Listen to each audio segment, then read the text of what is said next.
കോഴിക്കോട് ദീപക് ആത്മഹത്യാ കേസിൽ പ്രതിയും മുസ്ലിം ലീഗ് നേതാവുമായ ഷിംജിതയെ പോലീസ് കസ്റ്റഡിയിൽ വാങ്ങി ചോദ്യം ചെയ്യും. ഇവരുടെ മൊബൈൽ ഫോൺ ശാസ്ത്രീയ പരിശോധനയ്ക്ക് അയക്കാനും തീരുമാനം. ഇന്നലെയാണ് ഷിംജിതയെ വടകരയിലെ ബന്ധുവിന്റെ വീട്ടിൽ നിന്നും പോലീസ് പിടികൂടിയത്.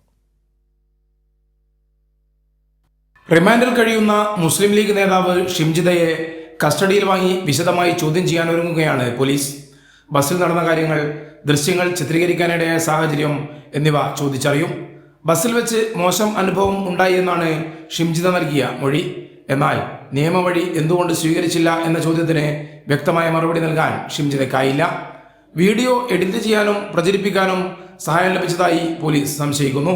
തെളിവ് ശേഖരണത്തിന്റെ ഭാഗമായി ഷിംജിതയുടെ മൊബൈൽ ഫോൺ ശാസ്ത്രീയ പരിശോധനയ്ക്ക് അയക്കാനും പോലീസ് തീരുമാനിച്ചു. ഇതിനായും കോടതിയുടെ അനുമതി തേടും.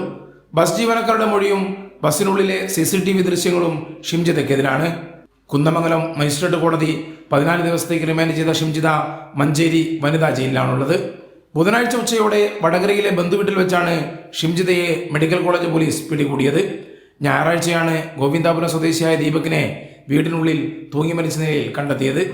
ബസ് യാത്രയ്ക്കിടെ ദീപക് ശരീരത്തിൽ സ്പർശിച്ചുവെന്നാരോപിച്ച് ബസ്സിലെ ദൃശ്യങ്ങളടക്കം ഷിംജിത സമൂഹ മാധ്യമത്തിലൂടെ പുറത്തുവിട്ടിരുന്നു.